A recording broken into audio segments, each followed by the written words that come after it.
All right, episode 18 or 82 left. As the cousin who proposed an idea in sports to me on this day via text. We'll share that a little later as a follow-up to last week. Yeah, so call that a tease in the business. But I'm Scott Sterling, at you here Monday night, watching the Cubs game, hoping to see some action. Not looking good so far. Ben Russo, do you have the game on anywhere in your newly moved box basement? No. I will be checking my phone periodically. All right. And Matt, you've got it on TV1 or TV2 in your parents' basement? TV1, the big old TV. Does it make me a dick that I ask you when you're in your parents' basement, I make sure I refer to it as your parents' basement? No, you didn't say it last week, so. Oh, did I? Well, yeah, you forgot. I mean to say it to be a dick, so. So big week, a lot of stuff happened over the weekend, a lot of stuff coming up this week. We're going to talk about it all here on the weekly. So I think there's no better thing to do than to get to the action. Am I right, gentlemen? Oh, I'm right. Absolutely. Let's do it. So first off, if you're looking for some Blackhawks talk, I'm going to encourage you to check out our podcast later this week where we're going to count down the top 10 contenders for Lord Stanley's Cup. And we will have some extended Blackhawks talk in there because they are featured prominently on our list. So if you're looking for that, that's where you'll find that. But let's talk about a team that doesn't shit the bed. Instead, let's talk about a guy who did. And that man is Jordan Spieth. And that was spectacular.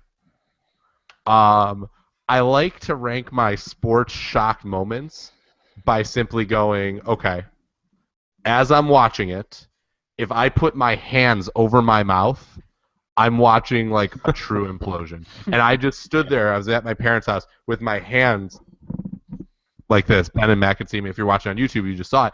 But just over my mouth the whole time. And I just, and what was really funny was he hits the ball in the water the first time on 12. And they show a replay, and Katie's watching this, and she's like, wait, did he just do it again? I'm like, no, that's a replay. There's no way he's going to hit it in there again. And then he did it again. And it was unbelievable. Matthew, let's start with you. Your thoughts on Jordan Spieth crapping his pants and then puking all over himself. Or what did Ben refer to it as in our pre-show? It is Spieth puking and shitting on himself on number 12. Your thoughts on the puke and shit. Well, the thing was, I was sort of like dozing in and out. Sunday was like perfect napping weather. It was like rainy. The Masters is on, so golf is on. So I'm just laying there watching it. I dozed off, and you guys started texting me, and I hurried up and switched it over. So I missed the first one he got in the water, and then I saw the second one, and I too thought that was a replay. And it was amazing. It was unbelievable to watch him completely and utterly collapse like that. And like everybody said, I saw an article on ESPN earlier today that said it was the most shocking collapse in golf history.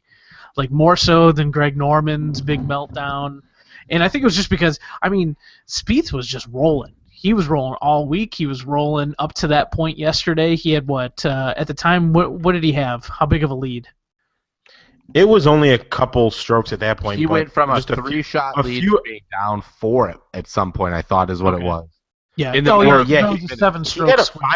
He had a 5-shot lead at one point. He was -7.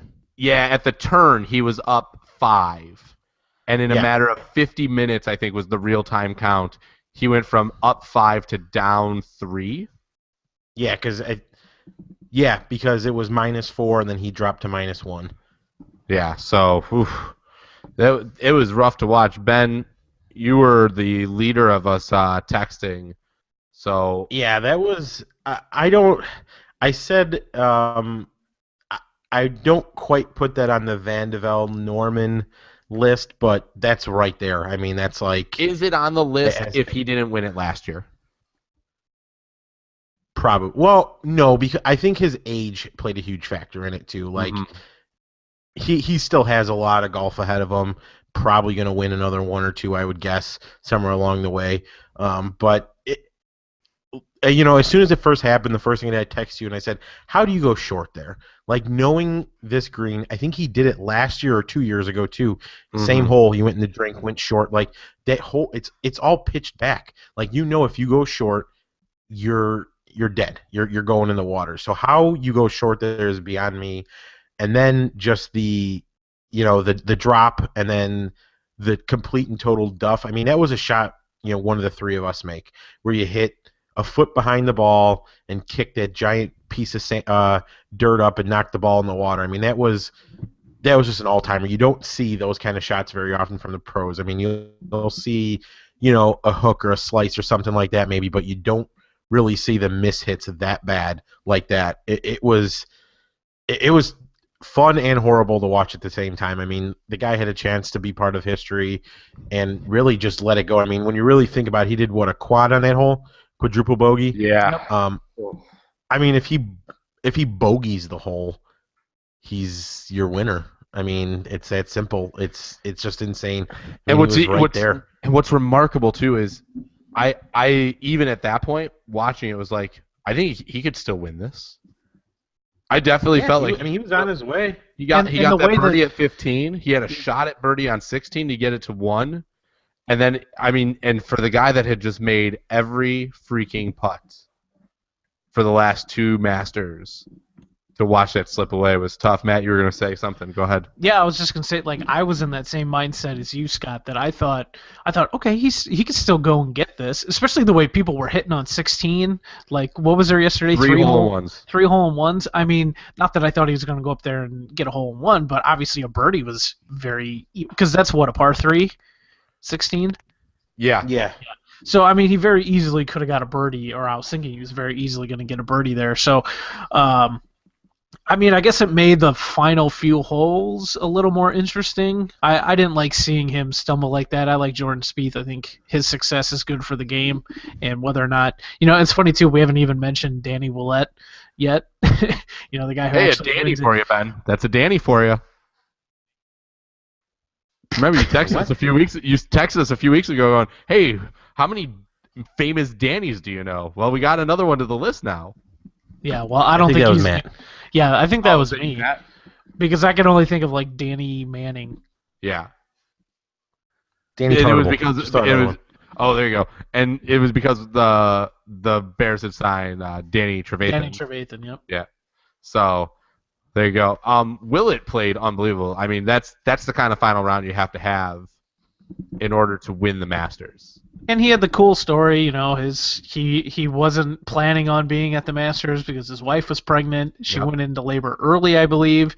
So that opened up the door for him to get there and to be able to play. So cool story. He obviously played well. I was rooting for Lee Westwood too for a while just because he was playing real well. It's nice to sort of see, because Tiger, in those days with Tiger, man, it got so frustrating when he was so good just because nobody had a chance to come and get him. And I guess Speed, we Golf thought is that always too. better when Tiger's there. Yeah, Oh, I he was agree. doing things that nobody else could. It was awesome. So one last question as we close up our golf talk. Rory McIlroy just fades again. Is he? I mean, he's still elite, correct? Like, I'm not. Am I okay to maybe even say maybe we put him on the fence here? I mean, as being No, one I mean, of the 5 remember, best he's golfers still- in the world. He's still slowly recovering from the ACL tear too. Yeah. Um, I think we're I mean, that's learning. certainly- We're learning between him and Tiger that these ACL tears are not. yeah, I mean anything lower back, knees. I mean, that's hips. Like that's all. That's your swing. I mean, you're not gonna get your swing back 100% with these injuries. So And Yeah. does McIlroy have everything but the Masters? yeah, the Masters would complete the personal Grand Yeah, Slam. he was within 1, and they started talking about the career Grand Slam for him. So, well, Masters is great. It's always the nice start into spring, and the weather in Chicago is really going to agree with that the rest of this week. So that's really nice. Masters was good, and now here we come. Here comes spring in Chicagoland. Love it. On one side, I watched the Masters and its glory and its beautifulness and everything. On the other side, I watched the Indiana Pacers shovel shit onto the dumpster fire that was the Chicago Bulls. with that absolute thumping on the nets. And Ben, we talked about it last week on this podcast.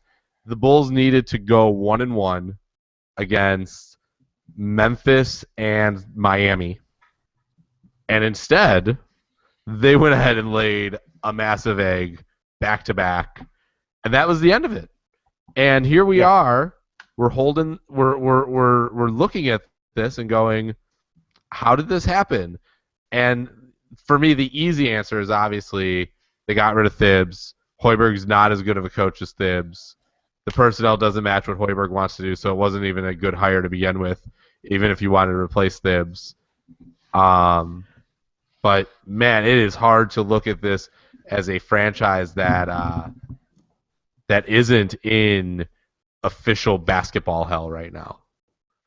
Right? I mean, they are there, correct, Bet? Would you disagree that they're in basketball hell?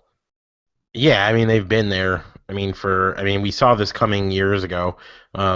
Just the way, with Derek's injuries and really just even like your better role players like Taj are still getting up there in age. I mean, I think Taj has got to be 30 or 30, 31 at this point.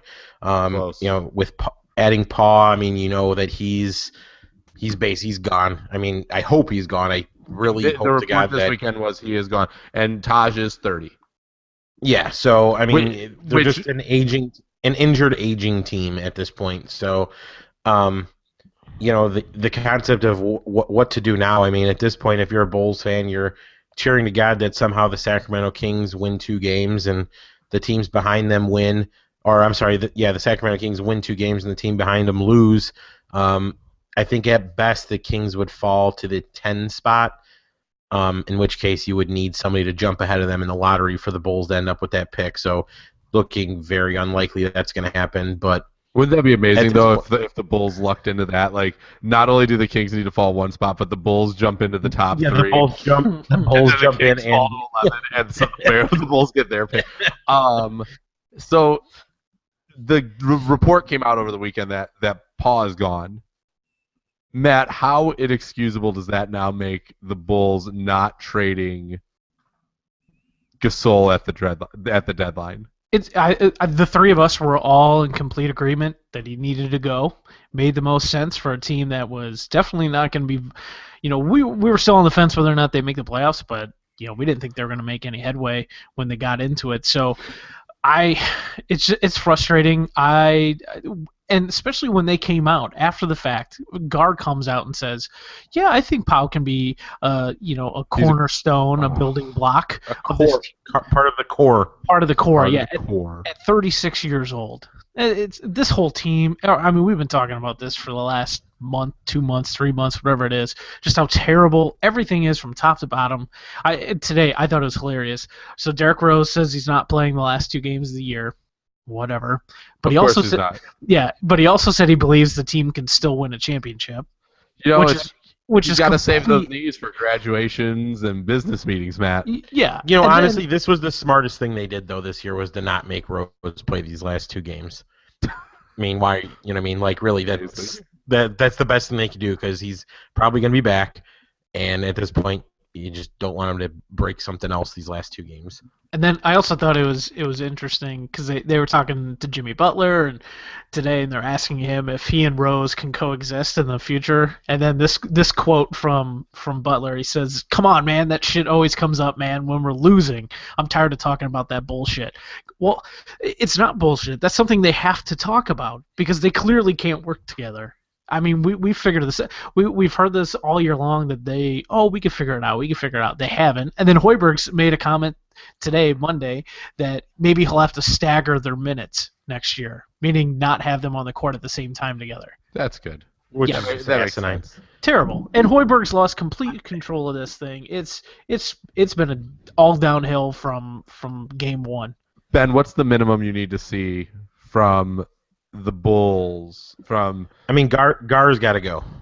That's, to me, if Gar doesn't go, what are you doing at this point? I mean, the problem you have there then is you're hiring a GM who basically has to keep Hoiberg.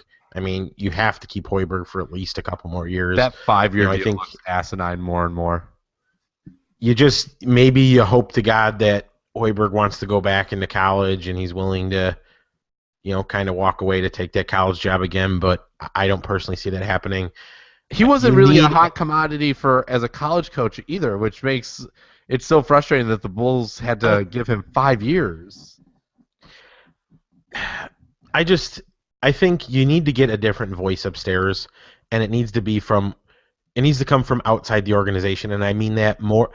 Obviously Hoiberg technically came from outside the organization, but he was Gar Forman's golf buddy. So, they're going to see eye to eye. They need to bring in somebody who's going to come in and, just have a different outlook on what they're going to do. And, whatever they decide, I mean, they should have options in bringing somebody in, but it's the point of who they're going to bring in that's really going to make the difference. But, I mean, ultimately, what's probably best long-term is a teardown, and they don't have the pieces to do it, unfortunately. I mean, nobody's going to give up much for Derrick Rose. Are they really going to trade Jimmy Butler at this point? I mean, but even Jimmy Butler, like what are you getting for Jimmy Butler? I mean, you have to hope to God that somebody thinks he's a top 15 player still. So, I mean, the one thing that comes to mind for me is, the Celtics, and do they make that Brooklyn pick available? Is that, I mean, if they get, if they lose the lottery badly, let's say that Brooklyn pick ends up as like the 5th pick in a weak draft, is that something Boston goes, all right, well, we can either get a project player or Jimmy Butler, and we'll trade the Brooklyn pick? I mean, they'd have to. I don't think the Brooklyn pick gets it done for Butler. I think you'd have to throw a couple picks at least. Is it enough for you? For Butler, I mean, no, I'm not that naive to say that Jimmy Butler's. I mean, if it's like a top 2 pick, I think either one of those top 2 guys would be worth Butler to me. At least to try something. I mean, like, I'm not saying that they're definitely going to be better than Jimmy Butler, but at least to try something. But if it's not a top 2 pick, I don't think there's anybody worth more than Jimmy Butler just in this draft alone. Now, if you're talking multiple picks and you're getting multiple guys that maybe one of them turns, they both turn into decent players, then you talk about it. But at this point, unless you're getting one of those top 2 picks this year, there's no reason to move Butler unless you're getting a pick and a decent player. You know what I mean? Like, it would have to be some sort of 2-for-1 or 3-for-1 type trade. I will say I'd be on board with Jimmy for the, if it ended up being like the 5 or the 6 or whatever. There's nothing outside of the top 2. Yeah, but here's the thing: you're not winning a championship with Jimmy Butler. Jimmy Butler as the guy. Right. And Jimmy Butler, I don't think, will be not the guy. So the only way I'm moving Butler is, and this is where I say you need that outside voice, is because I have zero confidence that this front office can lure a big free agent. Like, I move Butler for the cap space if it's going to net me Durant and somebody else, but we know they're not going to get Durant. No. I mean, why would Kevin Durant want to come to Chicago at this point? Like, yeah. why would anybody? Yeah, I was just going to say, why would anybody? Outside of like the Carlos Boozer types, why would they want to come to Chicago right now? They're not winning anything. I mean, they're not one player away. Maybe if that one player was Steph Curry or whatever, but there's just there's nothing there. Which is why, to me, even though you feel like you're trading Jimmy for 50 cents on the dollar, a high draft pick, and you hope the Kings pick comes through, and then the Bulls end up somewhere in there as well, and you got 3 lottery picks. Then you hope you hit on something, and you start to rebuild. 3 lottery picks and arguably the weakest draft. I hear you. I just but even if you flip one of those picks into an asset for next year's draft, something, I don't know, just something has to be done. And if you're going to tell me that you can trade Jimmy Butler for a top 7 pick in the draft, I think I would do it, just because I think everything around this team is just so toxic right now. I don't, like, I wouldn't be like, man, how could they trade him for just that? It'd be, okay, at least we're going to try. We're going to try to do things here to change this. So, all right. That's our Bulls talk. It's sad. It's depressing. Let's get to some brighter things, because we've got some brighter things happening. Let's start on the south side. Things are going according to the plan from last year. for the White Sox. Guys are hitting, people are pitching. Robin Ventura hasn't crapped the bed yet. Still early. It is still early, but 5-2, right? 5-2 today now, or Yeah, they Yeah, won they won one today. yeah. So, thoughts on the White Sox, Matt? You got any?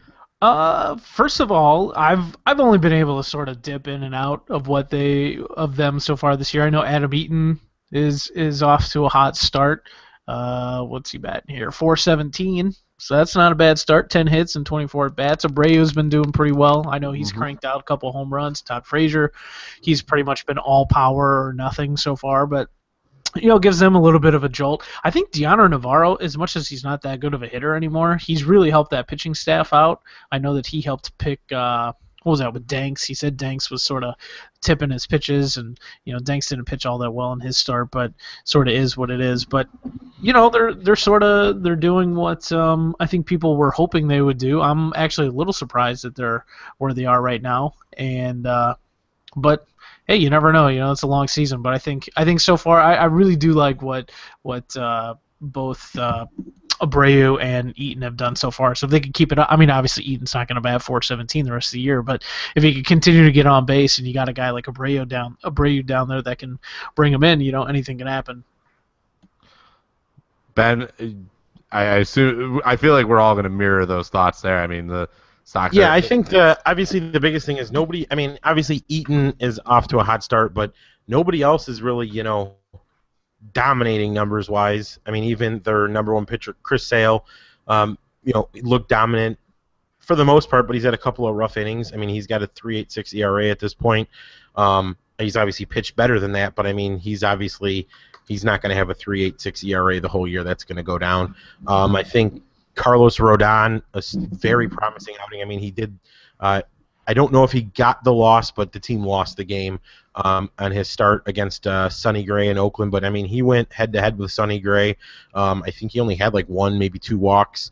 Only gave up one or two. It was a solid outing for him, a promising start. I mean, Oakland's lineup isn't necessarily murderer's row or anything, but it was a promising start for him. I think. Again, 5-2. I think any Sox fan at this point would be ecstatic with that. And I mean, for all intents and purposes, they should get better. I mean, like he said, all the numbers aren't necessarily there for all their hitters. So once it starts warming up and stuff like that, they could take off. I mean, this could again. I said all along they're going to be a team. I didn't pick them to the playoffs, but I said all along they're going to be a team that's going to compete. I think they'll be there. Until the end. I don't know that they necessarily have it to get in just yet, but they certainly look like they could be a team that can. So, I mean, just overall a promising start for them. For sure. And you got to that some of the guys that weren't hitting last year are hitting early this year. Just winning baseball games, going out to Oakland, which for whatever reason, no matter what the year, has always been kind of that trouble spot. Got that out of the way early and did okay over there. Last year was the first year that they did well out there. They swept them last year, but for the most part, it always seems like that's where they struggle there. If it's a 3-game series, they're kind of lucky to win one, is what it generally seemed like. And you got to do it early. You got to get in there. We talked about it on the baseball preview, which was you can't win the division in April, but you can lose it. And the Sox are doing everything they can to make sure that they don't lose it, because it felt very much like they lost the division last year in April with that terrible start, and they just never quite got back into it. Speaking of starts, let's finish it up here. The Cubs had a nice start themselves, going 5-1 on the road trip, and the one loss was one that they definitely could have won. They're right there. Yeah, also last at bat, yeah. Yeah, I mean, so a walk-off loss, which is, not a bad way to go. So 5-1, they're on the home tonight, not looking too hot against the tied for first place Reds, who are just being the Reds, I suppose. The Schwarber injury, obviously a big blow in one sense, but man, that Dexter Fowler signing just looks tremendous more and more. Doesn't it, Ben? Yeah, I mean, it's it's one of those things where if there was it was a solid 24 hours of being just a little like, oh my God, we just lost Schwarber for the year. But when you sit down and look at it, if there was ever a team that was going to absorb a hit like this, it's this Cubs team. I mean, I can't sit here and tell you that it's easy to replace Kyle Schwarber, but they're replacing a guy who has 35 40 home run potential with a platoon of guys who could probably hit you 25, 30, 35 home runs with Baez and Soler together. I mean, obviously they're not the on base kind of guy that Schwarber could be. Defensively, Baez might be the best out of the group for a guy who's never played left field, but I fully expect him to get some time there this year. They just have a lot of options. So, I told you guys, I don't think the expectations have changed losing Schwarber, and that's hard to say. I think it's still playoffs are definitely in the picture. I think they're going to make a run at it. Are they going to win? Who knows? But I don't think the Schwarber injury eliminates these guys. I think the national media is making it a lot worse. Hell, not even the national media, just the media in general is making it a lot worse than it really is. I mean, Schwarber's a great player, don't get me wrong, but and if you had to lose... There's the stat going around, too, that, Schwarber in the lineup, they scored 5.5 last year. Without him, it was 3.5. But, I mean, it wasn't just Schwarber we didn't have Hayward or Zobrist last year either. So no, and on top of that, for me, Schwarber came around, and yes, he swung a great bat. There's no doubt about it, and it was awesome to have him in the lineup. But it's not as though Kyle Schwarber was the only reason they scored 2 runs more a game. I mean, the rest of the team, started to hit a lot more in the summer, and I think it was Jed Hoyer was on the score today, and he even talked about how he knows last year this team was built for the warm weather, and then it got cold, and you saw what kind of happened in the playoffs. That's why they brought in Hayward and Zobrist, because they needed some guys that are gonna hit for contact. So, Matt, your thoughts on Schwarber, the Cubs in general, where they're at after a week? Yeah, obviously the Schwarber, to touch on your guys' points, it's disappointing. It's disappointing to see a guy that young with so much potential to go out there and get hurt like that, be done for the year. It's a bummer, and while Schwarber has the ability to hit 30 home runs, in a given year, if he gets enough at bats, you're going to lose out on some of that. But I also feel like a combination of Soler out there, Baez if he comes up. Although Baez was playing third base today, Monday, down in Iowa, so. I mean, they could always move Brian out to left field. They seem to be pretty comfortable with that idea, too. So I think we've seen enough of Joe Madden over the course of last year and 6 games, 7 games this year that he's not afraid to move guys around and put guys in different spots. So I think they'll be able to, like you guys said, they'll be able to overcome this. It's not the worst thing in the world. And tonight is a little disappointing. Monday night, so far, it's 7th inning. They haven't gotten a hit yet. So, colder weather could be doing something with that right now. But the thing I've been most impressed about through the first 6 games is the bullpen. Mm-hmm. They got 5 guys that haven't allowed an earned run out of that bullpen with Grimm, Ramirez, Rondon, Warren, and Wood. And the only other, Strope struggled a little bit. Trevor Cahill had a little bit of a hiccup too the other day. But and the starters too. I mean, Lackey had that rough game, but Arrieta's been on. Although Sunday he gave up a couple home runs, and that was a bit uncharacteristic for him as of late. But I was really impressed with Hendricks' start. I really liked what Jason Hamill did too. So obviously small sample size. We'll see what it's like a month, 2 months from now. But obviously you still got to feel good about where the season's going. I'm going to close out the talk here too with one of the worst things I saw in the media was as though like Joe Madden had committed blasphemy by putting Schwarber in left field. Yeah. How could you put him out? He's a baseball player. And that ball was hit into the worst spot it could be hit for any left fielder and center fielder. And, I mean, we saw last year, the Cardinals had Piscotty and Hayward, I think it was.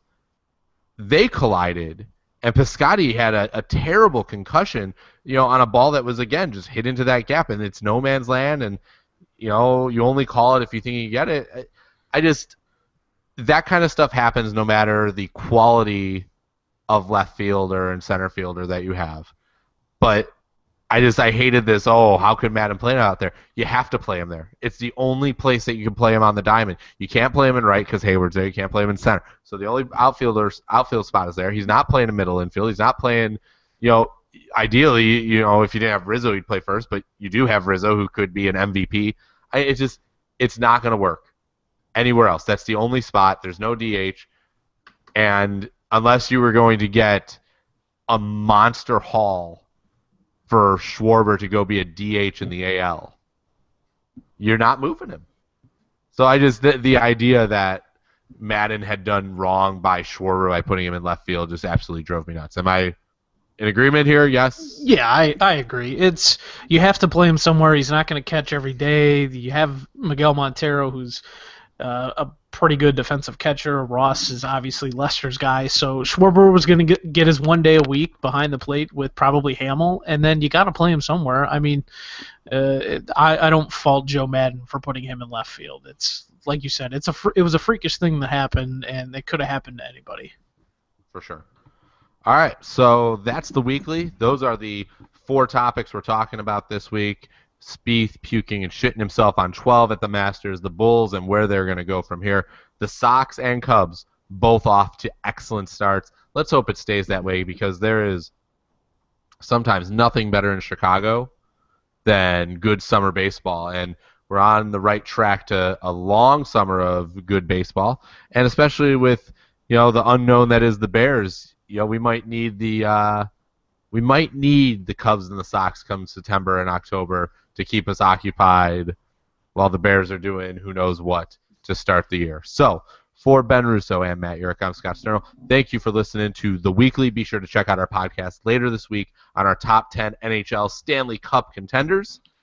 Subscribe to us on iTunes. And as always, thanks for listening.